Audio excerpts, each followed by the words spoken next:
أطعمة يجب تناولها في الشتاء لتجنب البرد والسعال. كل أسبوع بيجيلك دور برد أشد من اللي قبله، هنقولك على أطعمة لازم تاكلها في الشتاء عشان تتجنب البرد والسعال. نزلات البرد والسعال من أكتر الأمراض انتشارا في فصل الشتاء، وده نتيجة التقلبات الجوية المختلفة من انخفاض درجات حرارة وزيادة هطول الأمطار، وده بيزيد من فرص الإصابة بالعدوى الفيروسية المختلفة. والجهاز المناعي هو الوسيلة الدفاعية الأولى اللي بيستخدمها الجسم في العدوى الفيروسية للشخص اللي بيتصاب بشكل متكرر، وده بيؤدي لضعف الطاقة واحتياج الجسم لتعزيز المناعة. هنقولك على أطعمة مختلفة تقدر تقوي مناعتك وتحميك من العدوى، وهي تعتبر الحل الأفضل لتجنب الإصابة بدور البرد والنزلات الفيروسية في الشتاء. الأطعمة اللي بتقوي الجهاز المناعي وبتساعدك عشان تتجنب دور البرد والسعال منها الثوم.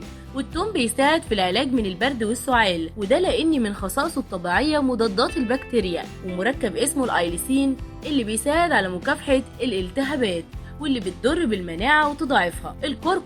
الكركم عادة ما يستخدم علاجا منزليا لنزلات البرد، وبيساعد في بناء المناعة، وممكن تضيف عليه الفلفل الأسود للعمل الفوري. يقدر الريحان يقوي جهاز المناعة بشكل كبير ويمنع البرد والسعال، وده عن طريق إضافته للمية المغلية وتناوله وهو دافي. البرتقال من الفواكه الشتوية اللي موجود فيها فيتامين سي، واللي بتقوي جهاز المناعة بدرجة كبيرة، وكمان بيحارب العدوى. السبانخ فيها عدد كبير من المعادن والفيتامينات اللي بتساعدك على تقوية الجسم وحماية الجهاز المناعي. الليمون يحتوي على نسبة عالية من فيتامين سي والفلافونويد اللي بيعزز الجهاز المناعي وصحة الجسم.